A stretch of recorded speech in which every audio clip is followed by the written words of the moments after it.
أعوذ بالله من الشيطان الرجيم.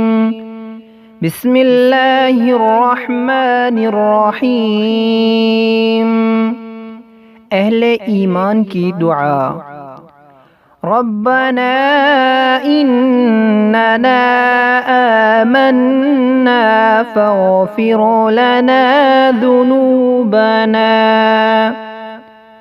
وقنا عذاب النار.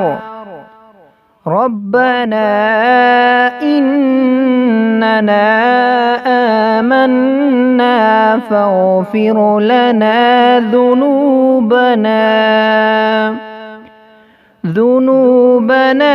وقنا عذاب النار. ربنا إننا آمنا فاغفر لنا ذنوبنا وقنا عذاب النار.